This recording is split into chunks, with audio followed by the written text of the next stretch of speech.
Welcome to the Carson Career Spring Series. I'm Nick Wilson. I'm an ambassador for the Carson College of Business, and I'll be helping facilitate today's panel. I'm really excited to get started with today's event, CNN Networking Panel, Navigating Networking in a Virtual World. As our attendees log in, we'd like to remind our participants of some helpful ground rules. Please make sure your microphone is muted upon entry to prevent echoes during the presentation. Please consider turning your video on so that presenters can see attendees' faces. Q&A will be at the end. Please raise your hand or use the chat box to ask questions. WSU students, please make sure to complete the survey at the end of the session in your chat. And we'd also like to note that this session is being recorded. Thank you to all of our participants for joining. And now we'd like to extend a warm welcome to our panelists. They've all taken the time out of their day to be here, and we can't wait to hear their insights. With that being said, we'd love to use this time to learn as much as possible. So we're going to go ahead and get started. Our first question is a bit of an introductory one for all the panelists. First, tell us a little about you. Then tell us a story of how networking found you a job, internship, or an interesting business opportunity, or vice versa, how a lack of networking led you to missing an opportunity. We can go ahead and go left to right and start there with Ellie. Hello, good afternoon, everyone, and go Cougs. I graduated from Washington State University in May of 2018 with a degree in business marketing. And I currently work for Cintas Corporation, and I'm a uniform sales representative for Cintas. I originally started out as a management trainee, which is a role we love to hire for, especially from Washington State University. We love Cougs. And networking, basically got me this job. If I had not gone to Career Networking Night and the career fair, I would have never known who Cintas was and what we did. So I'm standing here today in the position that I'm in because of the career fair at WSU, and it just opened the door for me and all my career options through Cintas. So it's a great opportunity. All right, thank you so much for sharing, Ellie. Riley, would you like to go next? Yeah, thank you. So my name is Riley Camp. I am a recruiting specialist with Ferguson. So we can talk a little bit about that later, but started my career with Ferguson in one of our entry-level training programs, which is predominantly what we hire for, the inside sales training program to be specific, which is our largest and most popular. After doing that for a few years, then transitioned into my position now in recruiting. So as far as networking goes, kind of to piggyback off what Ellie said, I definitely agree. I think that, I would have not found this job or been able to network with other companies or figure out what those other companies even consisted of if I didn't participate in things like this. So I think, you are all on the right track by participating today and participating in things like this in the future.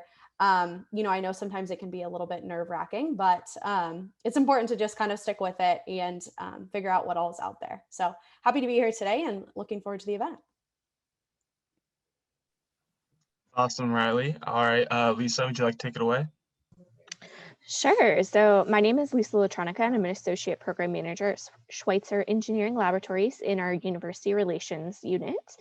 So I get to work a lot with incoming students, intern recruiting, partnering with our hiring managers who want to attend career fairs, as well as our research and faculty partnerships.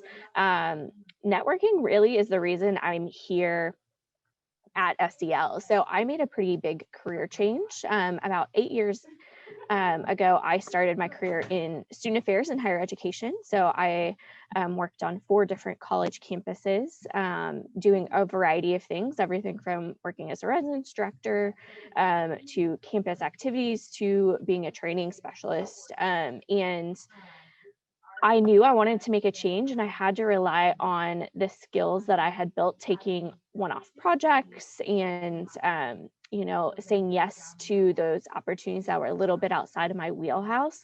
And being able to put those on my resume is what got me this job, because I had such a wide range of experience that was transferable, that it set me up for success when I knew I wanted to make that pivot. So don't underestimate the power of networking, even if you don't think you'll change careers.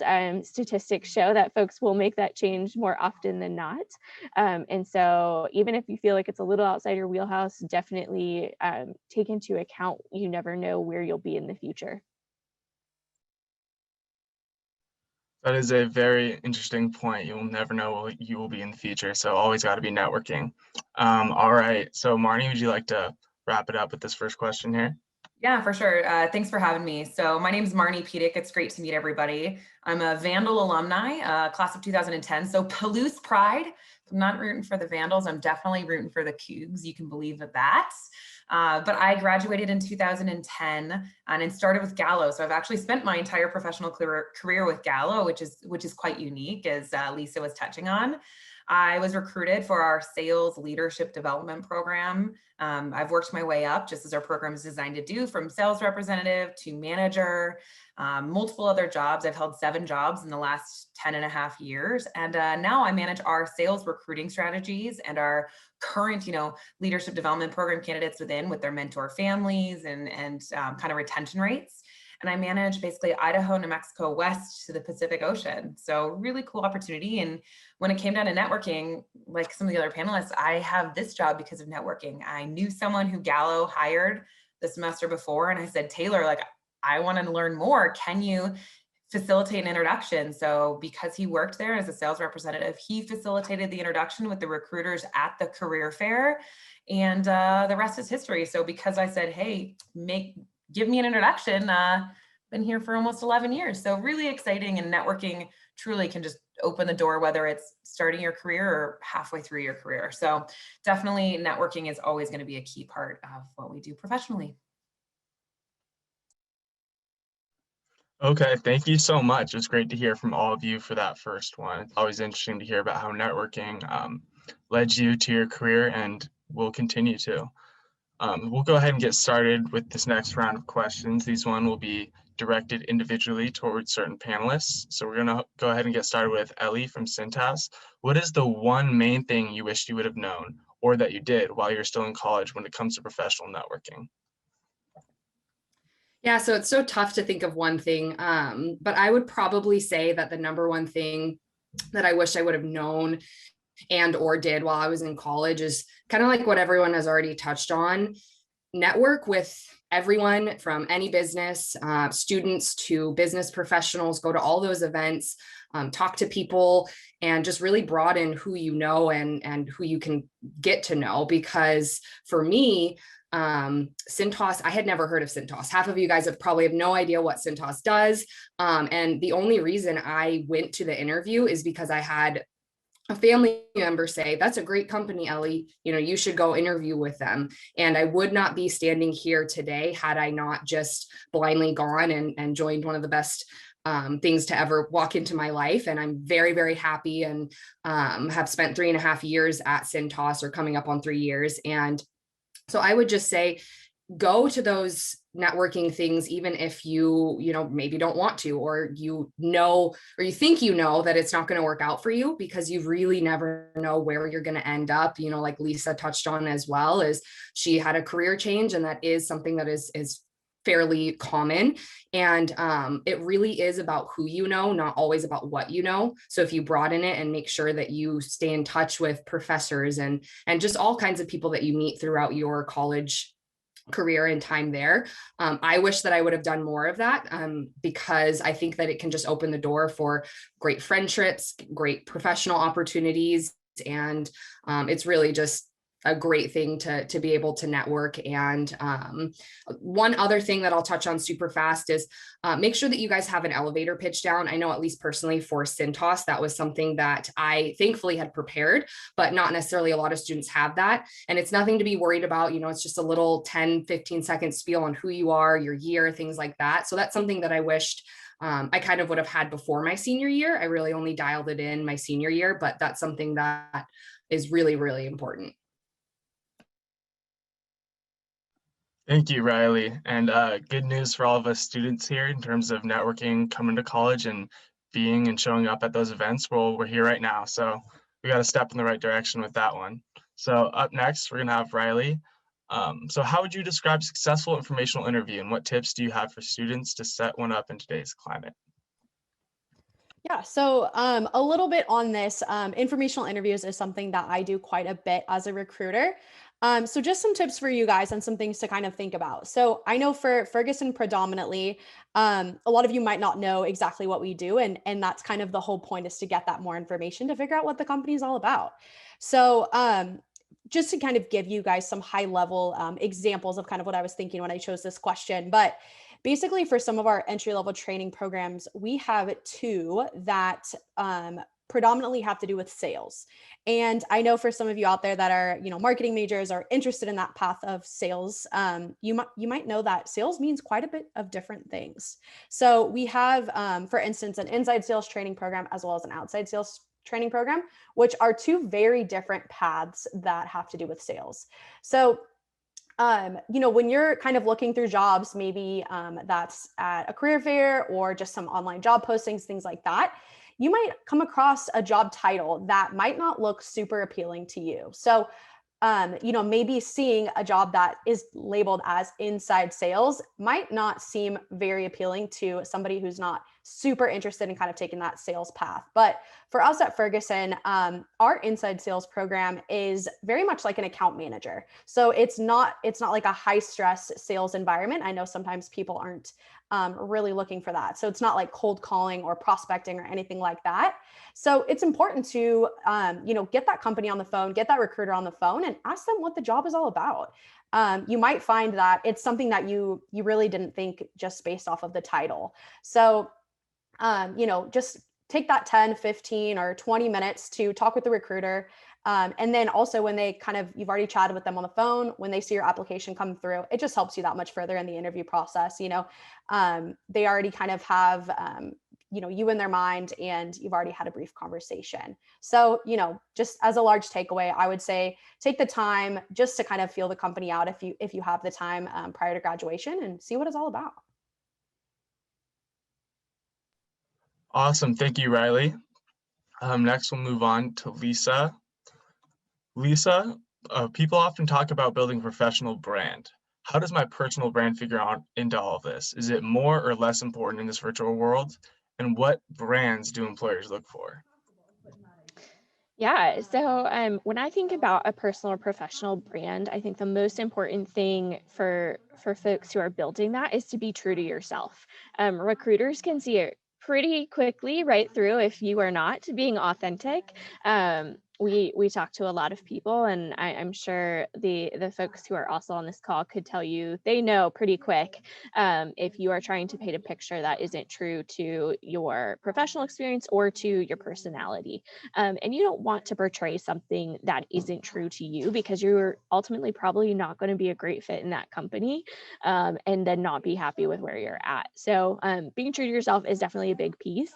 And then I would say, think about where you want to be in that 3, 5, 10-year span, and portray that. I love talking to potential interns who are already thinking in 5 years, I think this is the type of job I want to be in, because we can help set you up for success in those internships or entry level jobs. If we know your goal is leadership, if we know your goal is to stay in research and development, if we know eventually you want to be in sales and consulting, that helps shape and helps us imagine where you fit in our company long term. So all of those things are super important to portray in your brand. And I think it's more important in this virtual world, because unlike a traditional career fair where you're one out of maybe 500 students and there's a little bit of noise and chaos in the background, you're having a lot of these one-on-one conversations with recruiters or hiring managers, and their focus is solely on you, and they're more apt to take notes. I know the hiring managers that I work with take really great notes, everything from, oh, they said that their hobby was this and this sounded really interesting, to this is how they answered this question on a technical problem. So I think that with this shift to virtual, it's allowed us to build a little bit of a deeper connection, but that means it's so much more important for you to have figured out who you are and who you want to be in your career. And there is no right answer. I think when you're building a brand, you have to be true to yourself. You have to be able to say, this is my brand and I'm proud of it. And then look for a company that aligns with those values you're portraying. If you find yourself completely needing to reinvent your brand, it may not be a good fit for a company, and they're probably going to realize that as well. Thank you, Lisa. Yeah, I love that point. If you have to alter or fake your brand for a company, then it probably won't end up being the right fit anyway. So it's better to stay true to yourself. All right. Now for the last of these individual questions, we're going to move to Marnie. So what if I don't know what I want to do yet? How do I talk to recruiters if I'm still exploring my path and forming my career goals? I resonate so much with this question because like I knew I wanted to talk to Gallo, like I said, and talk to Taylor and kind of make that connection, but I had no idea what I wanted to do. And so it's true to use the why not mentality. You know, Gallo has a great work-life balance, but they're a sales company. And so you're like, ooh, I don't know if I want to do sales. But by using that why not mentality, it keeps you totally open to truly amazing opportunities, especially when going to a networking night or a career fair or talking to people at or your career advisors at the career center. So use that why not mentality to your advantage. And by talking to recruiters, you can be upfront. You can say, hey, I'm really interested in learning more about Ferguson. Do you have 10 minutes to tell me what your company is all about? Or do a little bit more research on Glassdoor, on LinkedIn, on Twitter or Instagram or Google, find out what that company is like. So then when you do meet with Ferguson or Schweitzer or Gallo or Cintas, you can come with really great questions. Okay, you know, I'm not sure about sales. Can you tell me more about sales? But I see that you're really big into innovation, and that's really important to me. I can see myself finding a passion for sales through innovation. So it's really easy to talk about what you already know. For example, like I don't have experience in sales, but I am a very fast learner and I put everything into what I do. And I know in order to be a great salesperson, you've got to be competitive. And boy, let me tell you, I'm super competitive. So you don't have to have experience to be able to talk about your experience essentially, but use that why not mentality, ask a lot of questions, and please do your research and use your referrals. You know, Leanne and Amy are such wonderful contacts. They might know, hey, you know, I really don't know what I want to do. They're like, oh, have you met with Gallo? I can really see your career goals align with what they do. So talk to the people who you trust most, do a lot of research, ask a lot of questions, say why not. And like me at Gallo, you might end up finding your forever career 11 years later. Like, what if I hadn't have said that? So use it and run with it. Use it to your advantage for sure. Sweet. Thank you, Marnie. Yeah, the why not quoted by Russell Wilson himself. So we got to love that. All right. So now that we are done with the individual questions, we'll like to move on to the audience Q&A. We'd like to give all of our audience members an opportunity to ask a question. You may use the raise hand function to get called on or post a question in the chat if you feel more comfortable.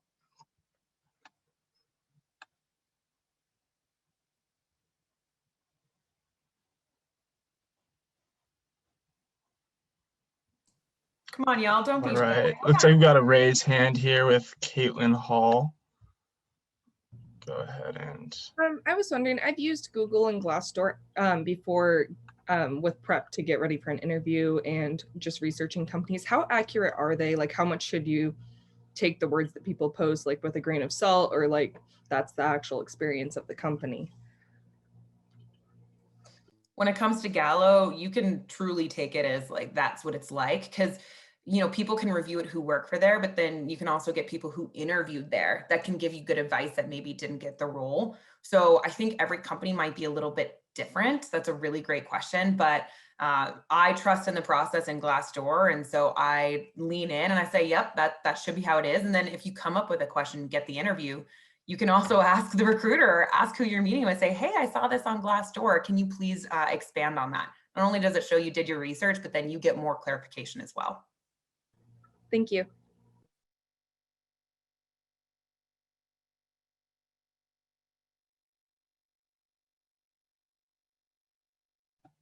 Okay, thank you. It looks like we have Jaden Johnson raising her hand as well, if you would like to ask that question. Yeah, all right. This might be kind of a silly question, but I'm a freshman, so I'm not exactly sure like how these networking events work. Like, do you just get set up with them through your college, or do like certain businesses have them? How do I find these events? I can tackle that one. I think it's awesome that you're already looking into this as a freshman.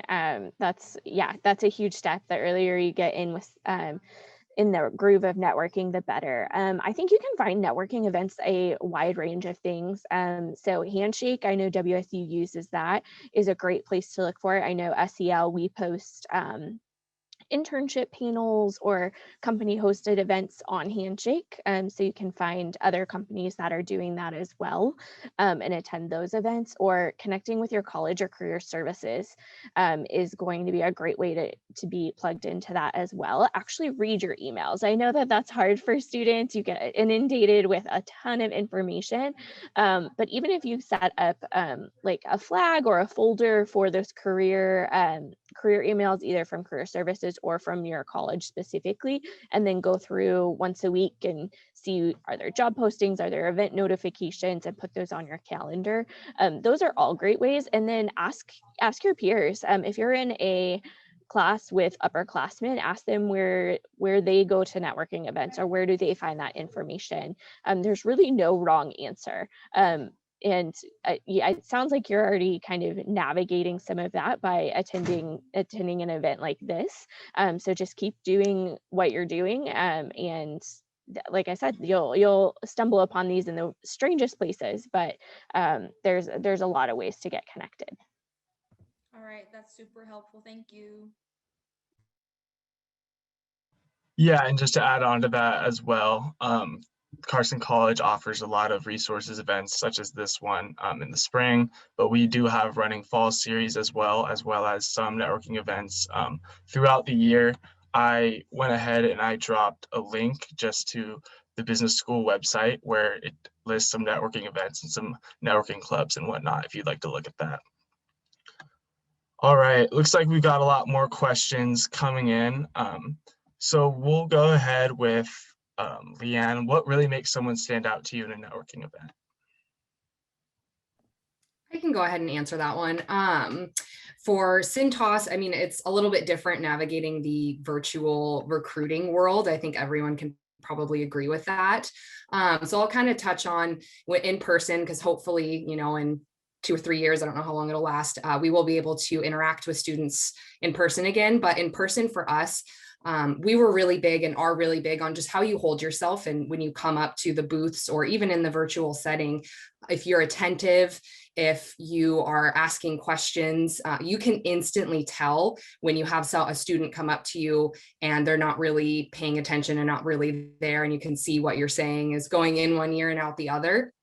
So I'd say for Cintas, just being present and aware and asking questions and having done your research, like a lot of the panelists have already said, really, really makes you stand out. And then for us, the main role that we hire for straight out of college, which is what I was hired for, is a management trainee role.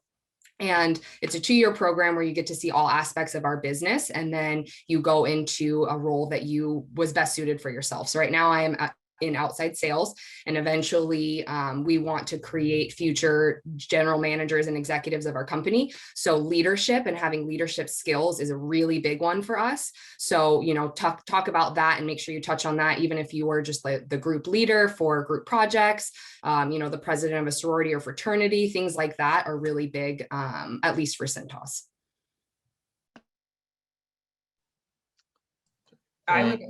Ellie, sorry, I'll add on to that. Ellie, I think you said it earlier about your elevator pitch. Have your elevator pitch down and have multiple iterations of it. Maybe like using the why not, I'm gonna go back to that question. Have an elevator pitch for sales, have an elevator pitch for leadership, have an elevator pitch for finance. If you're like wondering what you wanna do, they can be very, very similar with just a couple sentences change. So have your elevator pitch practiced, red penned, and you can even run it by your career center. So use your elevator pitch, because the more you can talk about yourself with eloquence, the more the recruiter's like, yeah.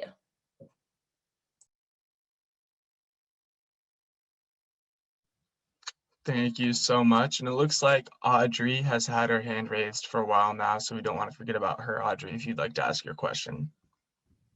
Hi, thank you.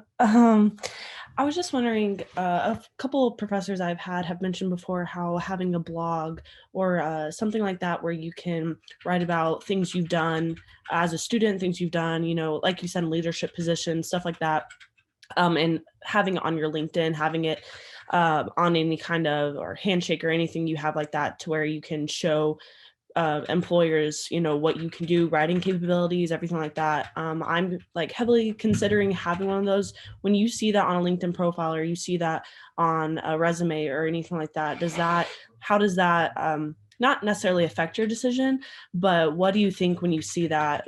Would you say that considerably helps somebody who is trying to get a position at your company, or anything like that? Basically, is it just, how beneficial would you say it is for somebody to have something like that? Yeah, I can jump in here. So I think it's definitely beneficial to have that, whether that's in like your About Me on LinkedIn, or, you mentioned Handshake, something like that. Definitely beneficial. However, you really want to make sure that what you're putting in there is relevant. So I would say, maybe you have like time management skills, or good communication skills, a couple of things that recruiters really look for, tailored to those positions. But not only mention those skills, but be able to kind of have a quick little blurb about, why you're able to have those skills, or what you have done to demonstrate those skills within past experience. And past experience doesn't have to be a job. It doesn't have to, yes, of course, that's great to have, but it could be like somebody mentioned earlier, maybe participating in a fraternity or sorority. That's great. Or volunteering and doing something on campus, or even outside of campus. I know there's a lot of like group projects and classes. That's all great things and great experience to highlight. It's just important to be able to talk as to why you can portray those skills. So one of the questions that we like to ask, to give you guys a little bit of insight on that, is, tell me about a time about like a customer relationship. And I can tell you, when a person tells me, I've never had any experience in that, it is kind of, misleading, because I think that there's ways where you can really get creative. So yes, maybe you've never had a job at a restaurant or in retail, but there's ways where you have had some sort of a customer, whether it's somebody standing in front of you at a cash register, or maybe it's a professor, or a coach, or somebody that you've dealt with in your fraternity or your sorority. So kind of just going back to being able to portray those skills and, kind of showcase that. I think that's beneficial. So really just work on kind of what you're putting out there is good content, is what I would say. I do want to tag on to this a little bit. I think the idea of a blog, it's going to be industry and maybe company specific on whether they view that, how they view that. I know at SEL, where we deal with a lot of confidential information, and really value keeping our business prospects, private and within the company. Seeing somebody who is openly blogging about another job may not be something that we're looking at as a best fit, because then the question becomes, are they going to be blogging about the projects that they're working on that maybe they shouldn't be? Or so I think it's all in how you're again, what you're writing about and what kind of jobs you're looking at, because the flip side to that is, if you're looking in communications or corporate communications, things like that, a blog is definitely a great way to showcase those skills. I would say talk to folks who are at your networking events of how do you showcase the skills. For some folks, it may be an online portfolio, a blog, something of that sort. For other folks, it's going to be volunteering and making sure to work that into a resume. It could be side projects that they do just for fun. There's a wide variety of ways to kind of show that you're really interested in devoting time outside of class and jobs to things. It just may take a little bit of drilling down what you want to portray and what the career field you're looking into is going to be looking for.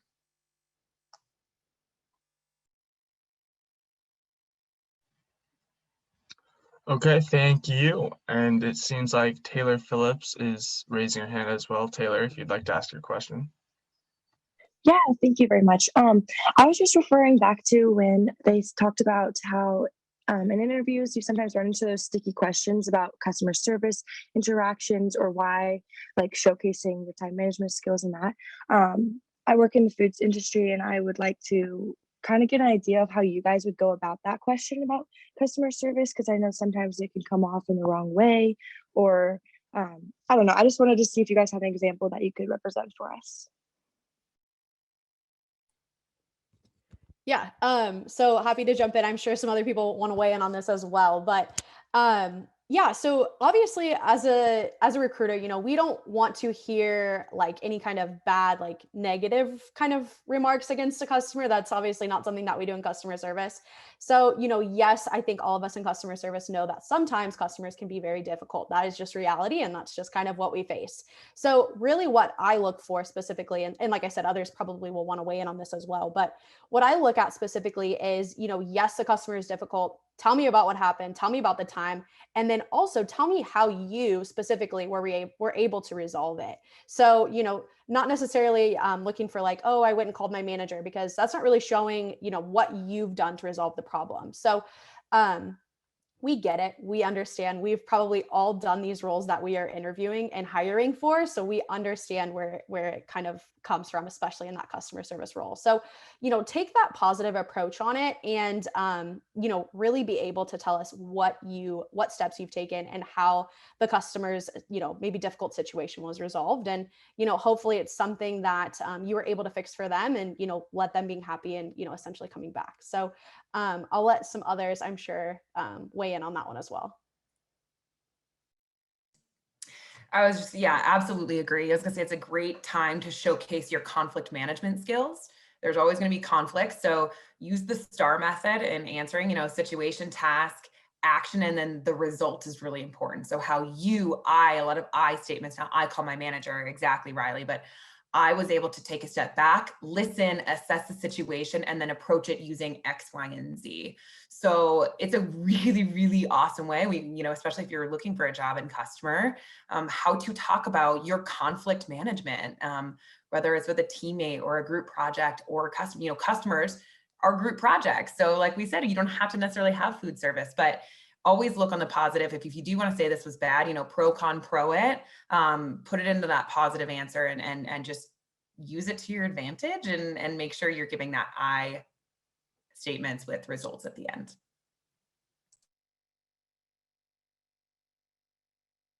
Awesome. Thank you guys. That was actually really helpful.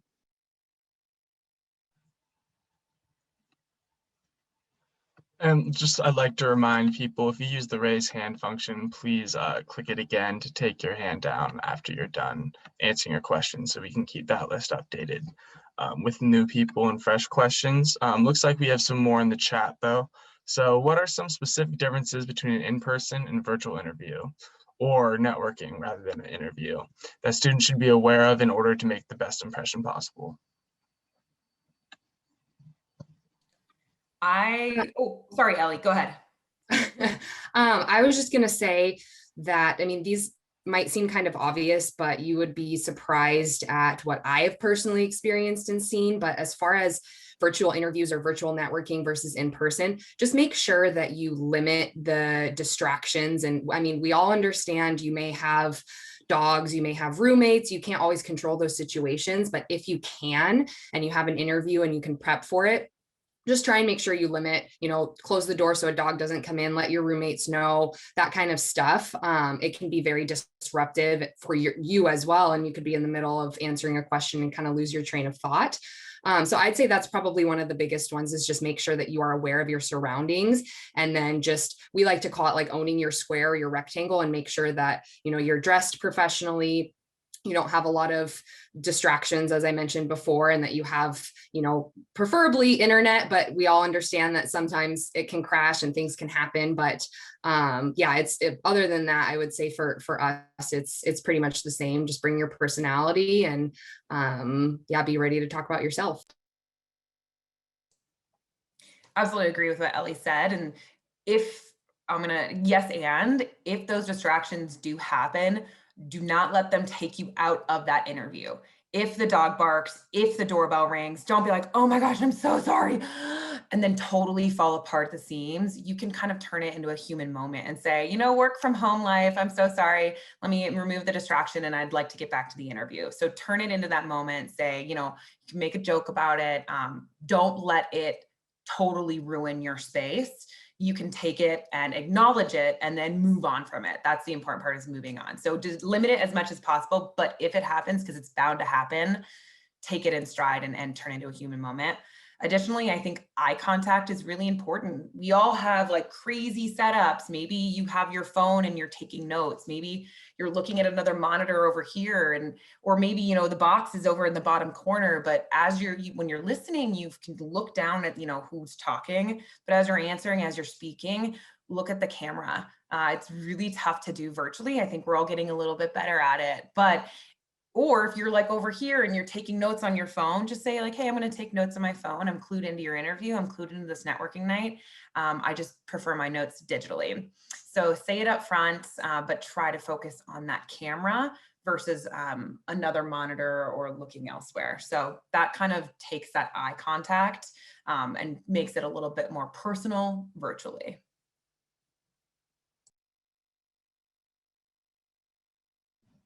That's great. If no one else would like to add on to that question, it looks like Caitlin Hall is raising her hand as well. Caitlin. I just wanted to add on just with distractions or if something happens like with a pet, should you address it when you're talking with someone one-on-one or an interview? Should you address it or just kind of take care of it? Like my cat likes to jump up on the table and meow, and I'll usually just tap her on the head and then she's be quiet. Should I say, oh, I'm sorry for that happening, or should I just get her to be quiet and then keep on going with the interview? I think it's whatever is most natural to you. I've definitely had interviews where folks are ignoring like chaos behind them, and I'm super impressed with that. But I've also had folks be like, I'm so sorry, like, let me just take care of this and move it. Like whatever's going to feel most comfortable and genuine to you. I will say as a recruiter, I personally as long as it totally doesn't derail you, I kind of just roll with it. At this point, we've been doing this for a year. We've probably seen some very interesting things in the background or happen. So stuff like that, especially when it comes to pets or kids, it doesn't phase a lot of us anymore. We've all been there. So again, whatever it's going to be most comfortable to you and makes you feel like you tied up that kind of loose end and can get back to focusing.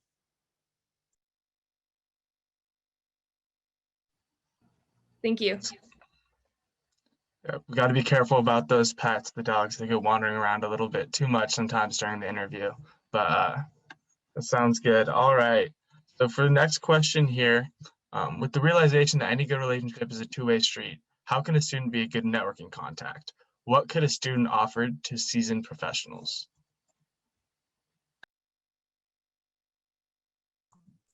Honestly, Sorry, Lisa. Go ahead.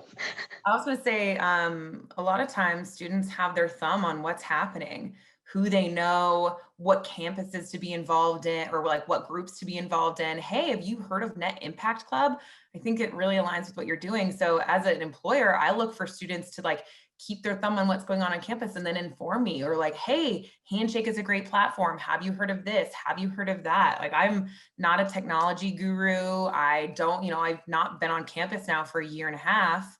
So what's going on? Maybe there's something there that I could benefit, or they could benefit us. Like, let's create a partnership. So you guys know what's going on. It's definitely a two-way street. And we always look to you for maybe opportunities where we can increase or where our recruiting practices can get better too at the end of the day. Yeah, absolutely what Marnie said. And, we see you, even if you maybe not are a good fit or you're not in one of the positions that we have open, you probably know somebody. So, those referrals are really important too. But I know in the case like for SEL, we greatly value our intern and entry level hires, as well as the folks that we get to meet through the interview process, because they bring such a creative and innovative perspective, and often challenge kind of some of our folks who've been in the roles for a while to think, okay, well, the world outside is shifting. How do we keep up with it? And so if you are looking at a company's page and say, hey, I see that you're addressing this problem, or you're looking at this issue with solar energy, this is where my interests are, and these are the questions I have that I'd love to see you address, or see if you have answers for it. It often triggers us to think, wow, we really need to think about this and how we're portraying it to future recruits, as well as like on a company level. I know I have a meeting tomorrow where I'm going to go over some of the questions that have come up in networking and career events where I'm like, we need to address some of this and really think about what our answer is and what this impact is on our company, because every 4 years there's this whole new group of folks that have a different perspective. So I think that's a really important piece of it, and being able to have a conversation with a recruiter and being willing to have that conversation is incredibly valuable.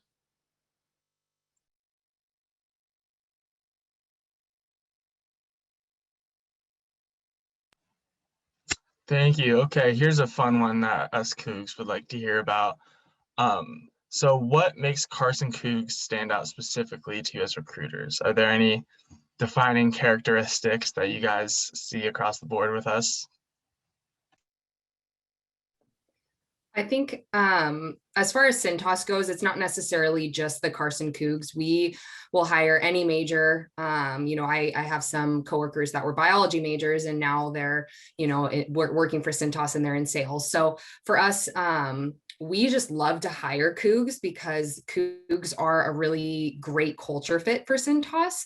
And we have had luck at other universities as well, but Washington State University is one of our main universities that we like to recruit from.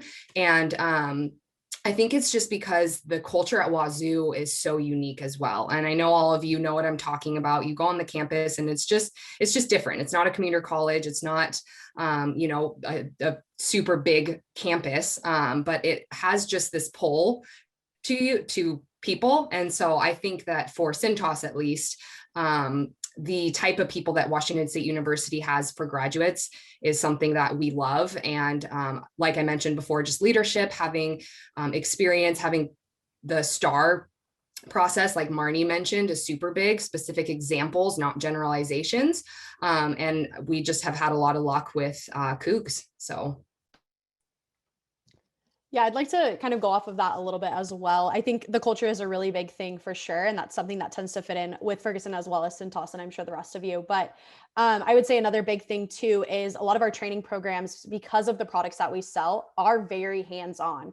And you guys are not afraid to get into the warehouse and get your hands dirty. That's definitely something that's a really big piece of our learning process and that 5-month training program that I talked about. So you guys are not afraid of that, which is awesome. And really just grabbing all that you can and gaining all of that knowledge throughout the 5 months. I know 5 months seems like a long time, but it really goes by quick, and you guys are not afraid of kind of just jumping in there and taking whatever's thrown at you. I do think, since we are talking about networking, the WSU Network is huge. And that is definitely something when we're thinking about recruiting, or if we're thinking about, well, who do we have a connection with elsewhere in the country or in this realm? You can almost guarantee there is a Coug somewhere. I've been in the Chicago airports wearing a Cougs t-shirt and have multiple people coming up to me saying, "Go Cougs." So that is another really huge benefit you all have behind you, is you come with that network. You're going to know people in other places and in important roles, and that will be to your advantage and therefore help your employer when they're trying to make those connections as well. So definitely use that network, stay connected through the Alumni Association or through alumni groups for the student organizations and colleges you're involved in, because they'll be invaluable to you throughout your career. I was actually in a Vienna train station wearing a Coug hat, again, rooting for the Cougs, even though I'm a Vandal, and I heard it from across the train station, "Go Cougs!" And you're like in a different country, and it's the network. And I mean, leaning on what everybody said, good Cougs know good Cougs. And in the last 2 years, we've hired so many Cougs, not just out of Carson, but just in general, and they know good people. So you're not afraid to get dirty. You have a good network, and good people know good people, and Cougs are just good people. So that's everybody already said that, but from my perspective as well.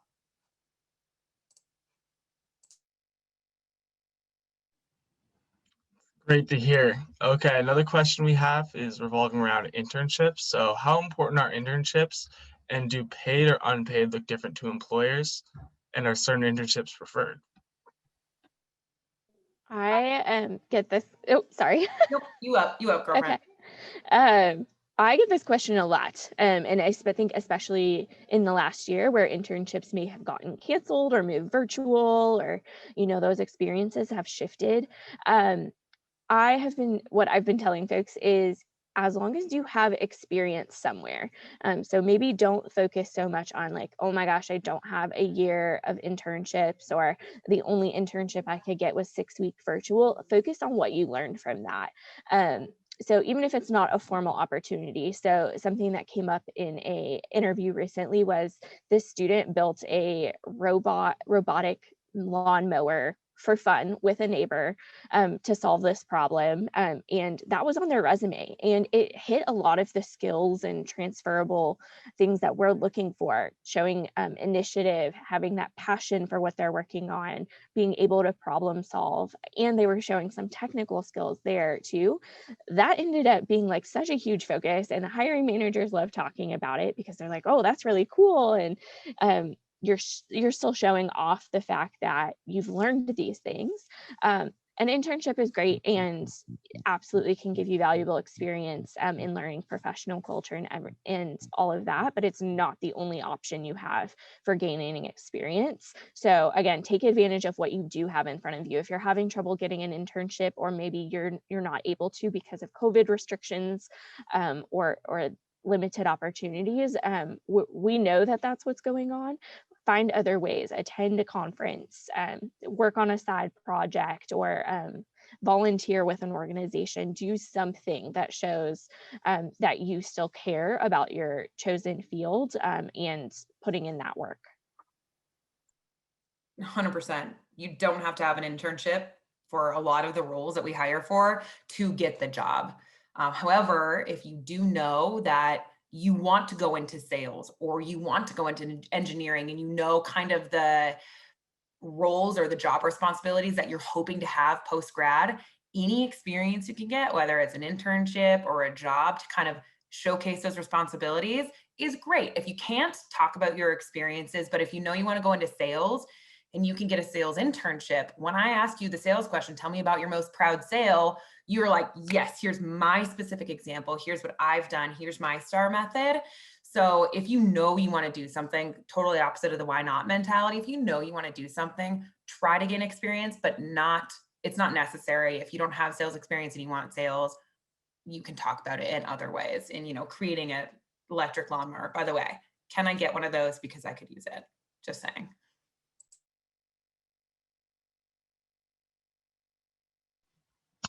Okay, thank you. And then we're going to come up on the last couple questions here. Another question we have, looking forward into career networking night tonight. All networking can be, but especially virtually, it can be a bit awkward. How do you guys suggest you kind of best utilize maybe these 10-minute one-on-one times to kind of break the ice with employers? Yeah, I can weigh in here. So we totally get it. We know that virtual can be a little bit tough sometimes, and 10 minutes is not a long time at all. So you have no time to waste whatsoever. We talked a lot about elevator pitch. I think that's a great way. Odds are, yes, I'm going to talk to you about Ferguson, about who we are, what we do, what kind of positions we have. But ultimately, I'm looking at who you are and what you're interested in, so I can tailor my speech, because Ferguson has tons of stuff going on. I'm sure as the rest of the companies do too. So come in with that elevator pitch, like, this is who I am, this is what I've done, this is what I'm interested in, kind of thing. This is when I'm graduating. That's an important one as well. Just try to be concise. Don't waste a lot of time, because that's kind of what we're doing on our end too. But again, I understand that can be a little bit tough. And, take a look at the list of companies that are coming. Do a little bit of research. We're not expecting you to know anything and everything about each company, but just do some research so you're a little bit more familiar and you can come prepared with a few of those like burning questions that you might have in the 10 minutes. Riley, I love that you said that. You could spend like 10 minutes scrolling TikTok, or if you sign up with 3 companies to meet at the career fair, you can spend 10 minutes learning about the opportunities. So you can spend those 10 minutes talking about how you could be a fit, or maybe burning questions you have. So it's not always possible. Like, maybe you just pop on last minute, like tonight is air meet. And maybe you just kind of see someone, you're like, oh, I'm going to pop in and grab a seat here. Professional network. Excellent, excellent. But if all possible, do that research so we don't have to spend half of the time just telling you about the opportunity. We can spend that time getting to know you, being more than a resume, and kind of creating that next level relationship.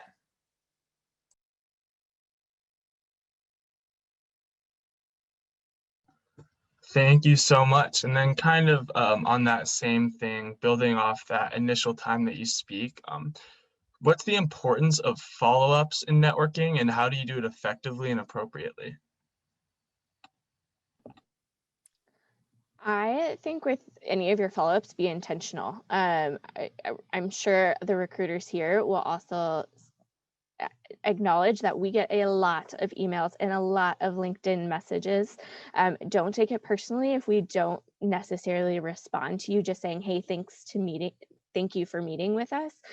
Because for every one of those, we probably have folks with multiple questions as well. And sometimes our capacity is, I got to answer these questions and then move on to kind of the next step. So be intentional. If you want to continue that connection and ask more questions, absolutely 100% do that. Not telling you not to. Just be intentional with that reach out. If you want to follow up and say, hey, I really enjoyed our talk. Could you point me to this open position we talked about or something like that? That's a great intro. Think of an additional question to ask. But if you reach out and you're just like, hey, just wanted to thank you for taking the time to chat with me, that's great. But I can't promise you're going to get a response because I do have those other messages with responses that I have to get out as well. So again, keep that conversation going. That's going to kind of rely on how you build that network. So maybe don't ask all your questions in that 10 minutes. Leave one to ask in that follow-up email, but make sure that you have a purpose for that reach out. Yeah, and just to kind of go off what Lisa said, I completely agree, and she made awesome points. Something that I personally did that I got feedback once I got hired on at Cintas is I'm a really big note person, sending thank you cards. And so I sent thank you cards to everyone that I interviewed with and talked to. I asked for their business cards in the interview. And then I hand wrote some thank you cards just saying, thank you so much for your time. And then it can make someone smile too. They're working throughout their day and they get a thank you card from a college student that they interviewed with, and it'll make your name stand out as well. So absolutely do it virtually. And I know it's a little bit different with everything going on right now, but ask for someone's business card and then you can, mail them a letter or something like that if they have the address on it. And then, just adding people on LinkedIn and exactly what Lisa said, don't think it's a bad thing if we don't respond, because we do all have a lot going on and we still appreciate you taking the time. And maybe if there's a list of names and we know that you reached out but we didn't have a chance to reach back out, it'll kind of do a little light bulb and, oh, that person was proactive and I was really impressed with them, so we should circle back and continue on with them or things like that. So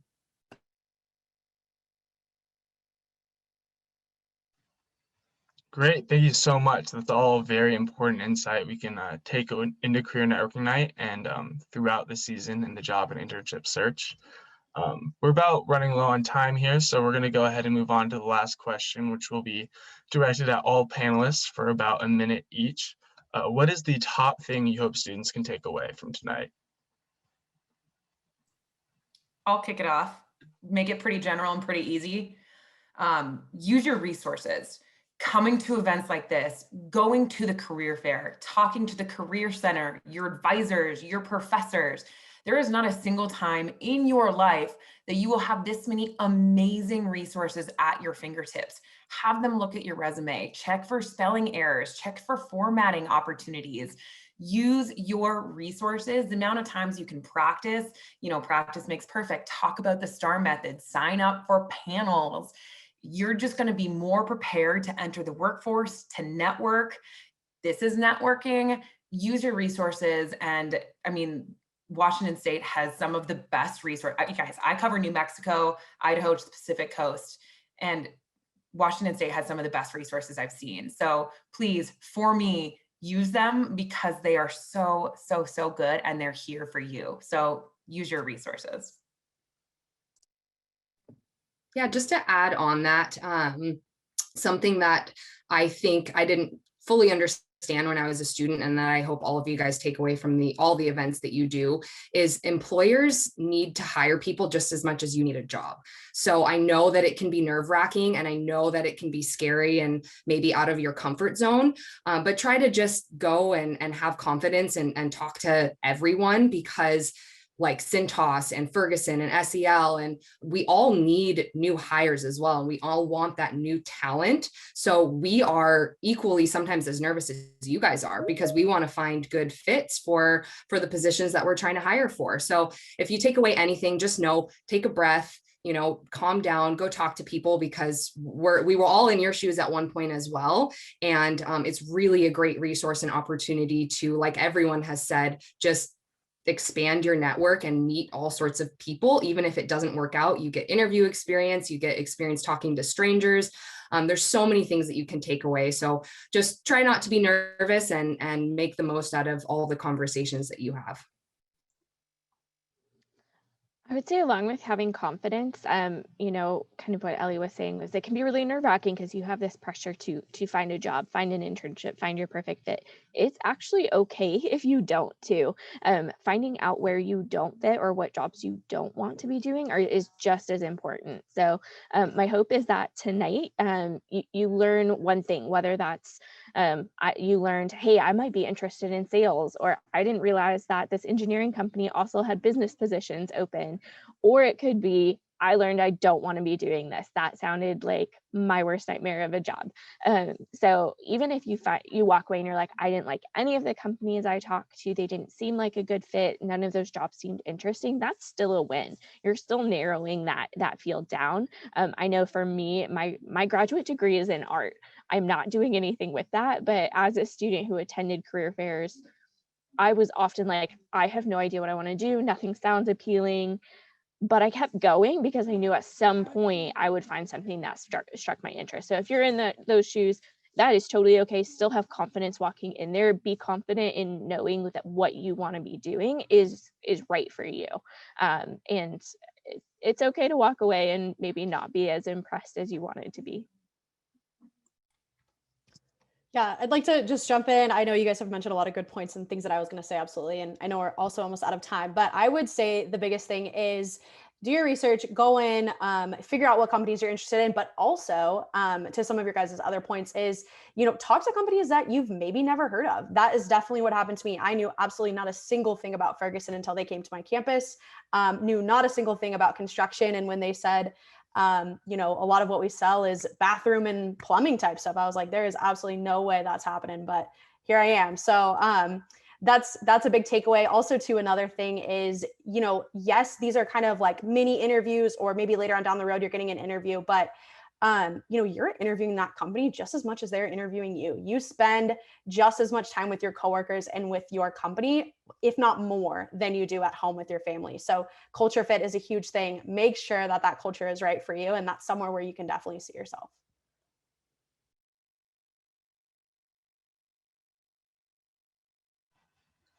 Awesome. Thank you so much again to all of our panelists today. It was very nice for you to take time out of your day to help us prepare for not just tonight, but the search through the rest of the semester. Before we go, we would just like to remind you, to our WSU students, please see the chat for our event survey. We ask that all attendees please complete the survey before logging off. You can click on the link available at this time in the chat box. And then secondly, as we've discussed a lot tonight, the main event, 5 o'clock to 7, the Carson College of Business will be hosting Career Networking Night. Career Networking Night will be a 2-hour virtual event featuring over 30 top businesses who are looking for ambitious and motivated students to fill their internship opportunities and full-time job offers. It's not every day you have this many employers at one place, and in this case, that place is at your desk, so don't miss out. Register now through the QR code or the link in the chat. And then also, if you're looking for assistance with job search strategies, interview preparation, or resume and cover letter review, the Carson Center for Student Success offers a variety of resources to prepare you to find and land that dream job or internship. You can schedule an appointment with a career consultant through Handshake by following the steps below. Thanks again to our wonderful panelists. You guys were great today. We appreciate everyone's participation in the Carson Career Spring Series, and we'll see you tonight at CNN. Go Cougs.